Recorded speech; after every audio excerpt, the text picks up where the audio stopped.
Prepare to have your health questions answered here on Safe, Effective Natural Solutions with Dr. Todd Binkley, owner of Binkley Healing Center in downtown Ventura. Now, here's Dr. Todd.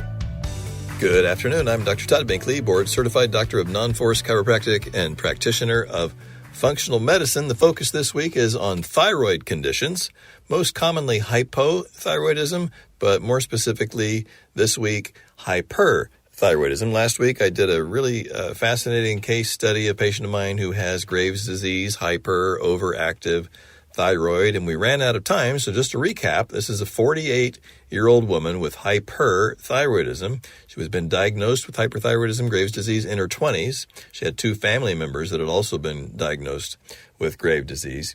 And at the time, her doctor, 20 years ago, recommended the complete removal of her thyroid gland, which is just usually not necessary. And she was going through med school at the time. And so she saw some of the horrors of medical care while she was in school. She didn't want to do that. She did not do that. She took some medication for a year and dedicated herself to maintaining her own health, got it completely into remission, under control. She continued monitoring her blood tests for years. And only recently, a few months, a little over a year ago, it finally came back. So most problems with the thyroid, whether underactive or overactive, are the results of an autoimmune condition. So when she came in to me, she already knew a little bit about this, but I explained that most likely we're going to be looking to deal with, help her body resolve the inflammation that results from autoimmunity, your body's immune system overproducing antibodies that attack the healthy tissue of the thyroid, creating inflammation, scar tissue, displacing the functional tissue that is able to normally produce the right amount of thyroid when you need it. So this now 48-year-old woman did complete her medical training in her 20s, but in her home country, but was never became licensed to practice medicine here. She's doing other things, got a fantastic career. Outwardly, she is in perfect health, but her thyroid ultrasound showed a 53% enlargement of the thyroid gland, and her radio tracer thyroid scan showed that she definitely had the signs of increased activity of the thyroid gland consistent with Graves' disease. Well, when I'm talking about functional medicine, I often describe it as a means of identifying earlier signs of stress on your organs and systems so that you don't need to become dependent on medical care, drugs, surgery, etc. Well, this is a full-blown medical condition. And when I saw her blood tests, I had to tell her that there was a very good chance she could need to go back on medication. Her thyroid stimulating hormone, the hormone the pituitary uses to tell the thyroid to make more, was 0.5, 100 times lower than the lower limit of normal, basically barely detectable. Her free T3, I'm just going to review a couple of her blood tests, and then we'll get into the results. Her free T3 active form of thyroid hormone was nearly double the upper limit of normal. Her TPO antibodies were 5.5 times the upper limit of normal. And her thyrotrophin receptor antibody, this is another antibody that's the most important one for evaluating hyperthyroidism, was 8.04, also 5.5 times the upper limit of normal. She also had some elevated liver enzymes, low protein levels, which is really important for healing. Protein's essential to heal every tissue in your body.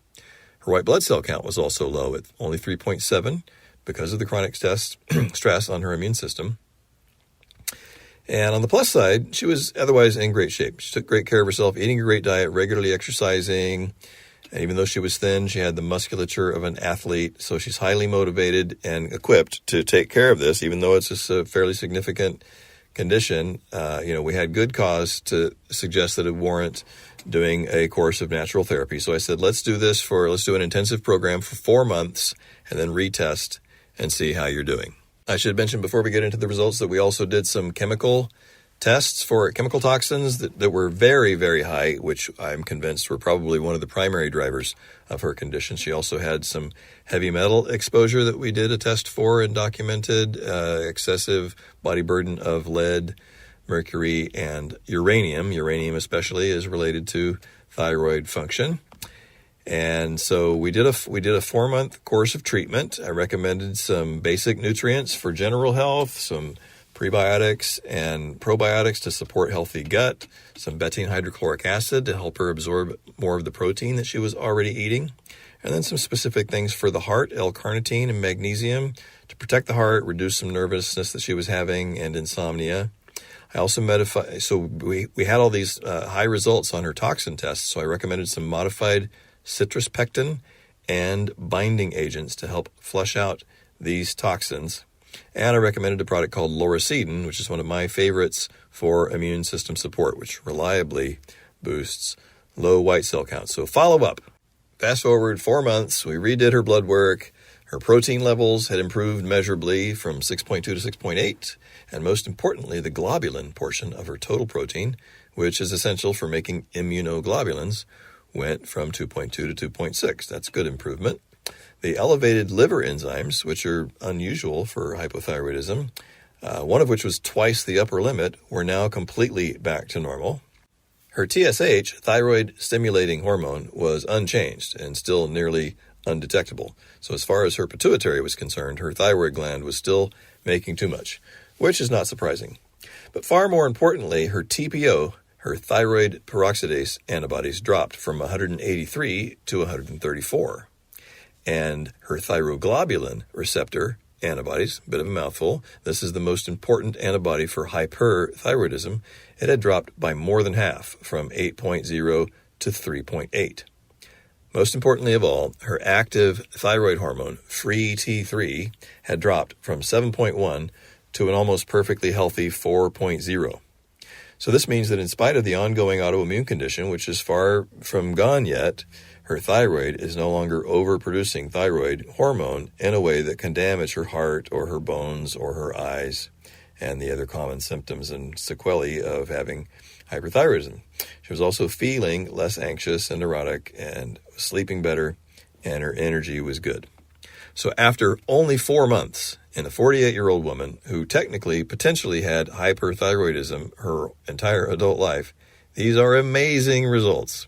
And this patient is very excited because she does stand a good chance of being able to put the hypothyroidism back into remission without ending up dependent on drugs for the rest of her life. I'm Dr. Todd Binkley. You're listening to Safe, Effective, Natural Solutions to Almost Any Health Challenge. So this was a fun case. I don't get many people with overactive thyroid. I have, however, had thousands of women, especially with underactive hypothyroid.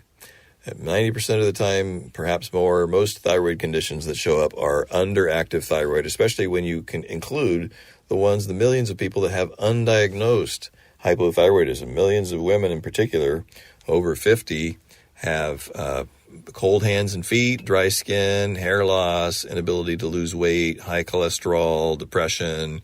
These are all classic symptoms of hypothyroidism that can look normal if you just do TSH or TSH and T4, the standard medical tests. Those can be completely normal, and you can still have functional hypothyroidism that can cause all of these symptoms that are relatively easy to correct with a few supplements, sometimes some diet and exercise changes. So if you're curious about that, if you know someone who has dry skin, hair loss, cold hands and feet, inability to lose weight, high cholesterol, depression, inability to lose weight for no reason after trying everything else, and may have been told that their thyroid was normal even, I'd love to give them a proper testing to find out truly whether or not they have subclinical functional hypothyroidism. I see this so many times, thousands and thousands of times. And I'll be sharing, if you want some more information about this, I'd love to have you join me. I'll be sharing some more case histories of some of these patients I've seen with hypothyroidism live in my office in downtown Ventura on Wednesday, December 3rd. Wednesday at 6 p.m., December 3rd. Mark your calendar. I'd love to have you join me. Wednesday at 6 p.m. I'll do a 30-minute keynote presentation.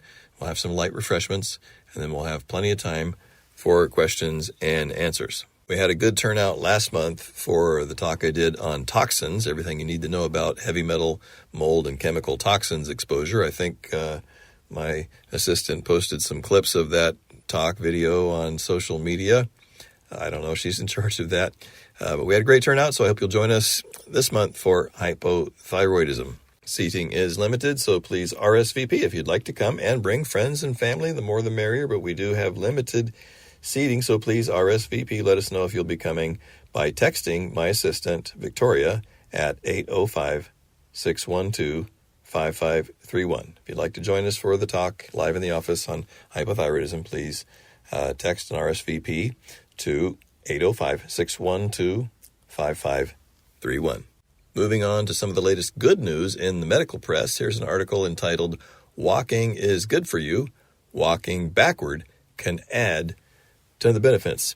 So there's lots of ways to exercise. Some people get tired of hearing about exercise. Some people are excited to know maybe that it's easier than you might think. That's what one of the things that we're going to cover today is there's several studies showing that it's not as hard as you think to get exercise that can make a profound difference on your quality of life, your cardiovascular health, brain health, etc. So this is interesting. Taking a brisk walk is an exercise rich in simplicity and can have impressive mental and physical benefits, stronger bones and muscles, cardiovascular fitness, and stress relief, to name a few. But like any workout, it may feel repetitive, even boring after a while. So backward walking, also known as retro walking or reverse walking, could add variety and add value to an exercise routine when done safely. Turning around not only provides a change of view, but puts different demands on your body. Janet Dufek, PhD, a biomechanicist and faculty member at the University of Nevada in Las Vegas, has researched the mechanics of both walking and landing from jumps to identify ways of preventing injuries and improving physical performance. And as a former college basketball player and regular exercise, she's done her fair share of backward walking. So walking backwards can also increase hamstring flexibility, strengthen underused muscles, and challenges the mind in healthy, effective ways as the body adjusts to new movement and posture. Evan Patterson, a personal trainer in Nashville, Tennessee, recommends the treadmill as the safest place to retro walk. You can adjust it to a low speed, or you can even turn the treadmill off and make it a dead mill where you propel the belt on your own, which can take a while to get the treadmill going. But it's safe. You have to provide the horsepower, and backward walking on the treadmill is especially great for older clients because they can hold on to the handles and reduce the risk of falling. So Dr. Dufek also recommends working in a 1-minute segment of backward walking into every 10-minute walk that you do, and then adding that proportion 1/10 of the time in distance, or increasing it as you get comfortable. You can also do backward walking with a partner, so one facing each other, perhaps even clasping hands. One person walks backward and the other one strolls forward and keeps an eye out, and then switch. You may want to start out slow because there's a balance that brain retraining that you need to accommodate. You're learning a new skill, but that's also what makes it beneficial. You're using muscles in different ways and exercising different parts of your brain. And then if you really get excited about it, some people even actually run entire marathons backwards. So backward walking is a form of cross-training. You're incorporating a mix of moves into a fitness program. Doing a range of exercise on different days can help prevent overuse injuries. It's much better to do something different just because it's different instead of using the same muscles, doing the same workout over and over again. And for many people, CrossFit training means different activities and different types of exercise, running on one day, swimming the next day, strength training on a third day, and that's great. But modifications like this, just walking backwards, kind of works in the same way, but on a more subtle micro level. And small tweaks can make a big difference. Walking backward is often used by physical therapists to help people recover from knee injuries or from other forms of rehabilitation, recovering from surgery, because it's different than forward walking in a way that you strike your forefoot first, often quite gently, and your heel often doesn't even touch the ground, which can reduce the range of motion of the knee joint in ways that allow you to have activity without stressing the knee joint if you're recovering from a knee injury, and it stretches the hamstrings. And it can also improve balance and reduce fall risks in older adults by activating these senses that are required to do this new activity. There's ongoing studies on that, documenting the effects of that, so we'll see some more about that later. And if it still sounds totally crazy to walk backwards, just remember, basketball players do it all the time. So do soccer players, and American football players, especially defensive backs, are walking and even running backwards continuously. So maybe you might want to try it too.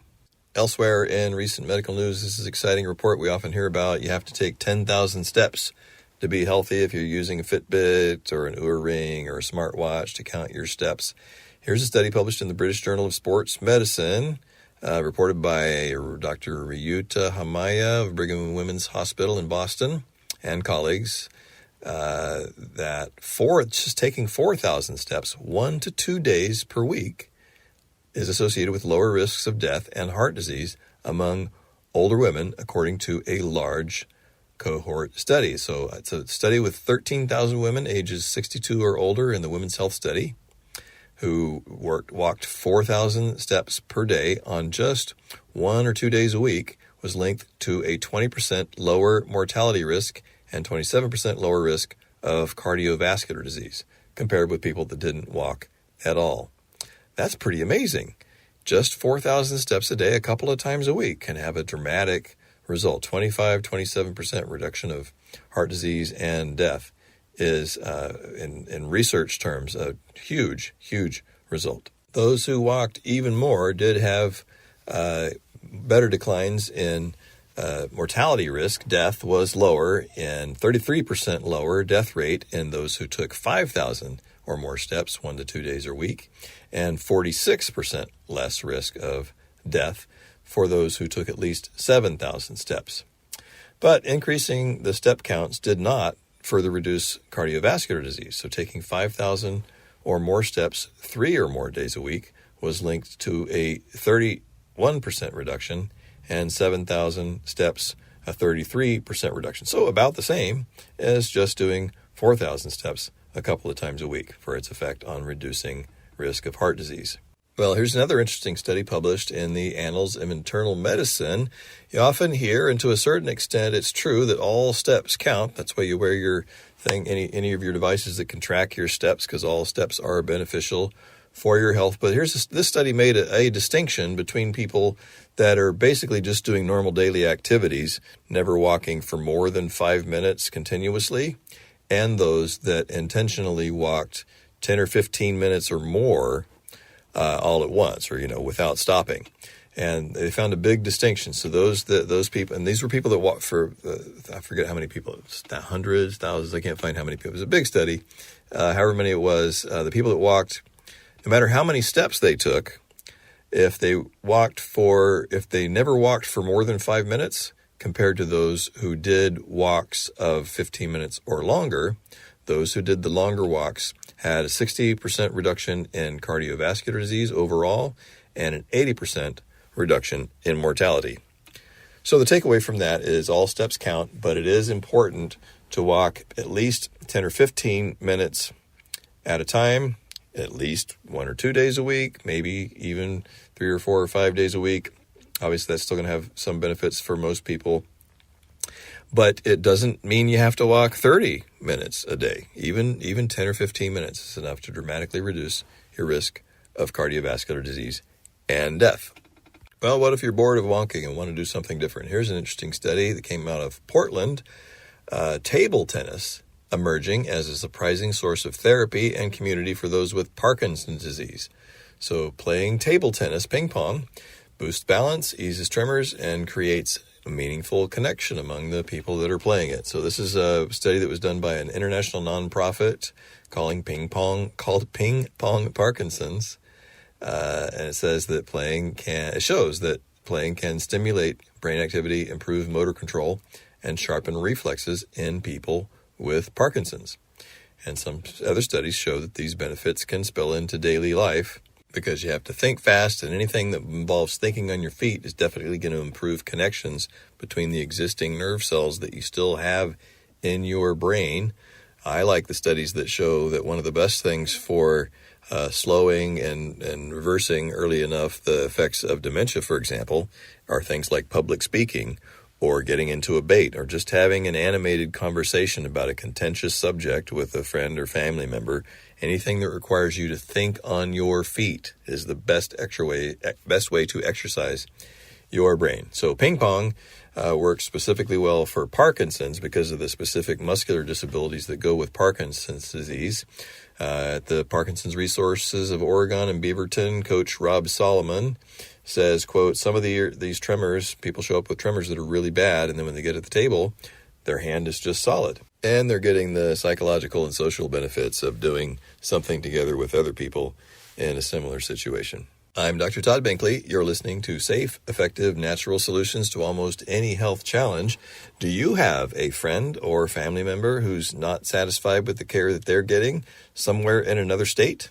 Someone you know in New York or Massachusetts or Florida, Colorado, Kansas, Nebraska, Washington, Oregon, Arizona, New Mexico, Texas. I have patients in all these states. They mostly come from local patients with relatives and friends that live elsewhere. Some people hear the podcast of this show anywhere in the country and find me that way. A man in Texas recently searched Apple Podcasts for natural healing for high blood pressure, and he'd even been to another nationally recognized functional medicine doctor, but he wasn't getting the results that he expected. The other doctor ran an excellent list of tests, but he didn't really explain very well what the tests meant, and he didn't give this patient the instructions he needed to know what to do next, and he didn't schedule any follow-up to see whether or not things were working according to plan. So he had a number of, the man contacted me, he had a number of other symptoms in addition to high blood pressure. And after I consulted with him on the phone, he began doing some things on his own to improve his health. And I recommended that we do some more tests, testing for toxic chemicals and heavy metals because of some very likely exposure that he was getting from his work. And when his test came back, I spent over an hour explaining all the results to him and gave him a detailed list of recommendations. And we've scheduled a follow-up in 4 months. So he's very excited with the plan I've laid out for him. I will do my best to report on his results in about 4 months. As always, I love receiving any questions you have about subject you'd like to see covered on this show. Sometimes I forget to mention the questions that I've received. I do use them to determine what might be the most popular topic for the next show. And so here's a question for you. I'm making some notes. There's a bunch of great research coming out about all the latest gadgets for monitoring your health, Oura Rings, Apple Watches, other smartwatches, Fitbits, etc. So please let me know your experience or your questions. If you're using one of these devices, please let me know how you're using it, how you like it, any questions you may have about that. And if you're not using one but wonder if you should, let me know that too and what you're thinking you might want to be using it for. I may even have, for the first time, a guest come in and join me in describing some of the various benefits of these devices. There's a physician friend of mine that's kind of a gadget guru, and he said he wouldn't mind talking about some of these things. So if I get enough questions about Oura Rings and Apple Watches and other smart health tracking devices, maybe you won't have to listen to just me for once, and I'll have a guest. Everyone's always telling me I should have a guest on my show, and that would be fun. We've got just a couple of minutes left here, so I'll remind you that if you have friends, family members in any state in the United States, I can help them. There are LabCorp and Quest blood draw sites. They can get their blood work drawn at their local LabCorp draw site, and then I go over the results with them with FaceTime, Zoom, or even just the telephone, get their results online in a secure website, go over the results and give them a plan of action. I do this with people all over the country. I love doing it. And as much as I enjoy answering the questions you send me via email, it's even more rewarding to answer your questions face-to-face, which is why I'm doing these live presentations every month now, live in my office in downtown Ventura at 6 p.m., the first Wednesday of every month. In October, I did a PowerPoint presentation about breast cancer on November 5th. Last month, we talked about toxins, had a great turnout. December 3rd, this coming Wednesday, I'm going to talk about hypothyroidism. Bring your friends and family. We'll have plenty of time to answer any questions you may have. Space is limited. Please RSVP. Text my assistant, Victoria, 805-612-5531. That's 805-612-5531. As always, thank you for tuning in. And remember, the condition of your body is always more important than any condition you've been diagnosed with. Go out and do something this weekend to be healthier than you were last week. Have a fantastic weekend. You've been listening to Safe, Effective, Natural Solutions with Dr. Todd Binkley. If you have a health question you want discussed on the show, email your health questions to Dr. Binkley at binkleyhealingcenter.com. Take advantage of this opportunity to ask questions for yourself and for your loved ones, because our health matters. Join him next Friday at 2 p.m. for safe, effective natural solutions here on 98.3 FM, The Word.